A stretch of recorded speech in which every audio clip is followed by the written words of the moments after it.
ഇന്ന് നമുക്ക് ധ്യാന വിഷയമായി ലഭിച്ചിരിക്കുന്നത് മർക്കോസിൻ്റെ സുവിശേഷം 4-ാം അധ്യായത്തിൻ്റെ 1 മുതൽ 20 വരെയുള്ള വാക്യങ്ങളാണ്. ഒരു ഉപമയും ഉപമകൾ പറയുന്നതിൻ്റെ ആവശ്യകതയും അല്ലെങ്കിൽ ഉദ്ദേശ്യവും ഒരു ഉപമയുടെ വ്യാഖ്യാനവും, ഇത്തരം കാര്യങ്ങളാണ് ഇന്നത്തെ സുവിശേഷത്തിൽ നമ്മൾ വായിച്ച് കേട്ടത്. നമ്മുടെ കർത്താവ് അരുളി ചെയ്ത ഏറ്റവും ആദ്യത്തെ ലക്ഷണമൊത്ത ഉപമയാണ് നമ്മളിന്ന് വായിച്ചു കേട്ട ഉപമ, അതായത് വിതക്കാരൻ്റെ ഉപമ. ഈ ഉപമയുടെ ഒരു വ്യാഖ്യാനം 13 മുതലുള്ള വാക്യങ്ങളിൽ മർക്കോസ് തന്നെ കൊടുത്തിട്ടുണ്ട്. എന്നാൽ അതുമാത്രമല്ല, ഈ ഉപമയ്ക്ക് ഉള്ള വ്യാഖ്യാനം, അതിന് 2 പ്രധാനപ്പെട്ട വ്യാഖ്യാനങ്ങൾ കൊടുക്കാൻ കഴിയും. അതിനെപ്പറ്റി നമുക്ക് ഇന്നത്തെ ഈ വിചിന്തനത്തിൽ അല്പം ആഴമായിട്ട് മനസ്സിലാക്കാൻ ശ്രമിക്കാം. വിതക്കാരൻ്റെ ഉപമ മർക്കോസിൻ്റെ സുവിശേഷത്തിൽ, മത്തായിയുടെ സുവിശേഷത്തിൽ, ലൂക്കായുടെ സുവിശേഷത്തിൽ, ഈ 3 സമാന്തര സുവിശേഷങ്ങളിലും ഏതാണ്ട് ഒരുപോലെ കൊടുത്തിട്ടുള്ള ഉപമയാണ്. ഉപമകളുടെ എല്ലാ ലക്ഷണങ്ങളും ഒന്നു ചേർന്ന ഉപമയാണ് ഈ വിതക്കാരൻ്റെ ഉപമ. ഈ ഉപമയിൽ പ്രധാനമായിട്ടും 2 കഥാപാത്രങ്ങളാണ് ഉള്ളത്. ഒന്ന്, ദൈവവചനമാകുന്ന വിത്ത് വിതയ്ക്കുന്ന വിതക്കാരൻ. 2, ദൈവവചനമാകുന്ന ഈ വിത്ത് സ്വീകരിക്കുന്ന നിലങ്ങൾ. അങ്ങനെ 2 പ്രധാന കഥാപാത്രങ്ങളാണ് ഈ ഉപമയിലുള്ളത്. അതുപോലെ 2 കഥാപാത്രങ്ങൾ എന്ന നിലയിൽ തന്നെ ഈ ഉപമയ്ക്ക് 2 വ്യത്യസ്തമായ എന്നാൽ പരസ്പര പൂരകമായ 2 വ്യാഖ്യാനങ്ങളും കൊടുക്കാൻ കഴിയും. ഉപമ ചുരുക്കമായിട്ട് പറഞ്ഞാൽ ഇങ്ങനെയാണ്: ഒരു വിതക്കാരൻ വിതയ്ക്കാൻ പുറപ്പെട്ടു. അയാൾ വിതയ്ക്കുന്നതിനിടയിൽ കുറേ വിത്തുകൾ വഴിയരികിൽ വീണു. വേറെ ചില വിത്തുകൾ പാറപ്പുറത്ത് വീണു. ഇനിയും ചിലത് മുള്ളുകൾ നിറഞ്ഞ സ്ഥലത്ത് വീണു. മറ്റ് ചിലത് നല്ല സ്ഥലത്ത് വീണു. ഇങ്ങനെ പല സ്ഥലങ്ങളെ പറ്റി പറയാൻ കാരണമുണ്ട്. ഇന്ന് നമ്മൾ കേരളത്തിൽ നിലം വിതയ്ക്കുന്നത് പോലെയല്ല അന്ന് യേശുവിൻ്റെ കാലത്ത് പലസ്തീനയിലുള്ള കർഷകർ ചെയ്തിരുന്നത്. അവരെ സംബന്ധിച്ചിടത്തോളം നിലം ഒരുക്കി കൃഷി ചെയ്യുക എന്നതിനേക്കാൾ കൃഷി ചെയ്തിട്ട് അല്ലെങ്കിൽ വിതച്ചിട്ട് നിലം ഒരുക്കുന്ന അല്ലെങ്കിൽ ഉഴുന്ന പൂട്ടുന്ന രീതിയാണ് അന്നുണ്ടായിരുന്നത്. അതുപോലെ തന്നെ വിത്ത് വാരി വിതറുന്ന രീതിയാണ്. നിർലോഭമായിട്ട് പിശുക്കൊന്നും കൂടാതെ വിത്ത് വാരി വിതറും. അതിൽ ചിലതെല്ലാം നിലത്തിൻ്റെ വക്കിൽ വഴിയരികിൽ വീണെന്ന് വരും. വേറെ ചിലത് ശരിയായിട്ട് ഒരുക്കപ്പെടാത്ത മണ്ണുള്ള പാറപ്പുറത്ത് വീണെന്നിരിക്കും. വേറെ ചിലത് മുൾച്ചെടികളുടെ ഇടയിൽ വീണെന്നിരിക്കും. മറ്റ് ചിലത് നല്ല സ്ഥലത്തും വീണെന്നിരിക്കും. അപ്പോൾ ഈ ഉപമ വിതക്കാരൻ്റെ ഭാഗത്തു നിന്ന് ചിന്തിക്കുകയാണെങ്കിൽ ഇതിൻ്റെ അർത്ഥം എന്താണ്? ഈ ഉപമയുടെ വിശദീകരണം, വ്യാഖ്യാനം എന്താണ്? വിതക്കാരൻ യേശുവാണ്. വിതയ്ക്കുന്നത് ദൈവത്തിൻ്റെ വചനമാണ്, സുവിശേഷമാണ്. അത് സ്വീകരിക്കുന്ന നിലങ്ങളിൽ 3 നിലങ്ങളും 4 സ്ഥലങ്ങളിലാണ് വിത്ത് വീഴുന്നത്. അതിൽ 3 സ്ഥലങ്ങളിൽ നിന്നും വിതക്കാരന് ഒന്നും കിട്ടുന്നില്ല. അതുകൊണ്ട് ആ വിതക്കാരൻ നിരാശനാകുന്നില്ല. എന്ന് മാത്രമല്ല, അയാൾക്കൊരു നഷ്ടവും വരുന്നില്ല. ഫലം പുറപ്പെടുവിച്ച ആ 4ാമത്തെ സ്ഥലത്ത് നിന്ന് അയാൾക്ക് 30ഉം 60ഉം 100ഉം മേനിയാണ് വിളവ് കൊയ്തെടുക്കാൻ സാധിച്ചത്. എന്ന് വെച്ചാൽ നഷ്ടങ്ങളെല്ലാം നികത്തുന്ന രീതിയിലുള്ള പ്രതിഫലമാണ് ആ മനുഷ്യന് കിട്ടുന്നത്. അപ്പോൾ ആ മനുഷ്യനെ സംബന്ധിച്ചിടത്തോളം ഇവിടെ നഷ്ടമൊന്നുമില്ല, എല്ലാം ലാഭമാണ്.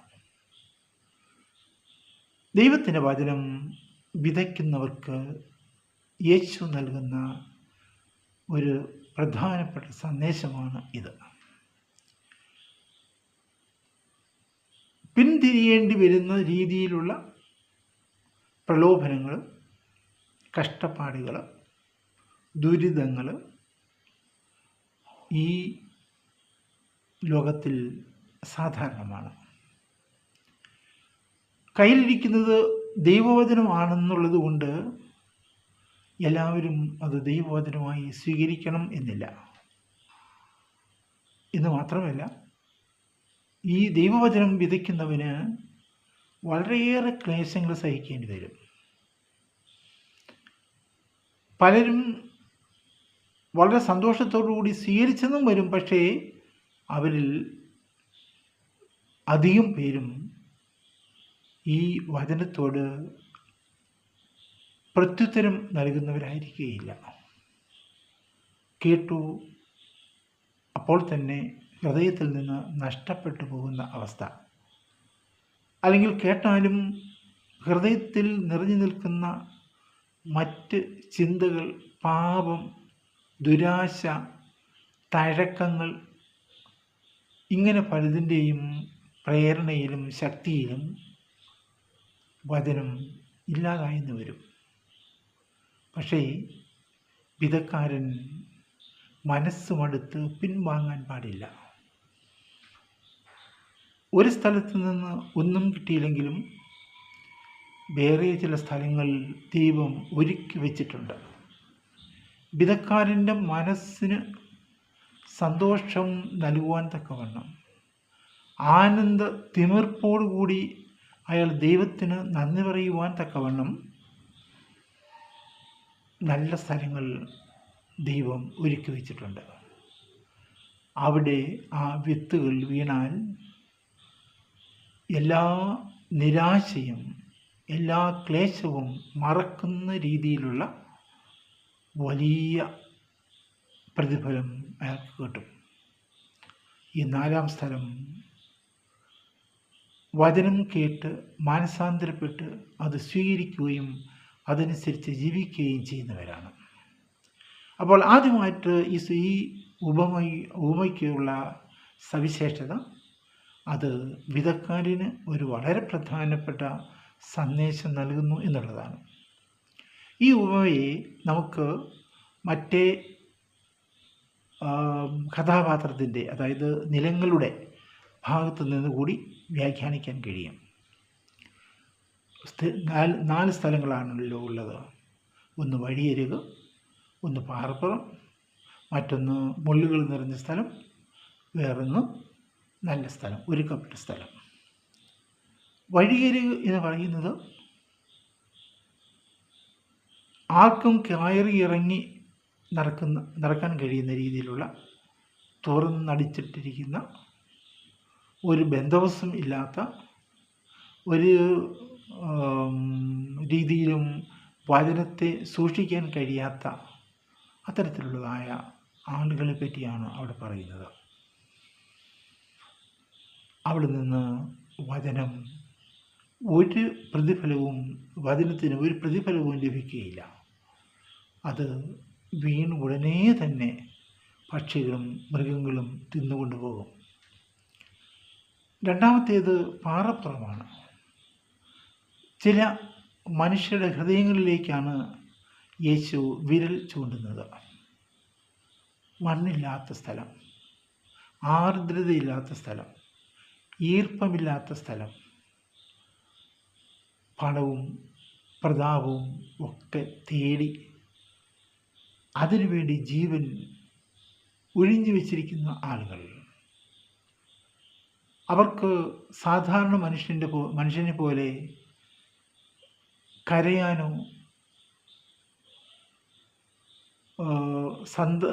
സഹതാപം കാണിക്കാനോ കഴിയുകയില്ല.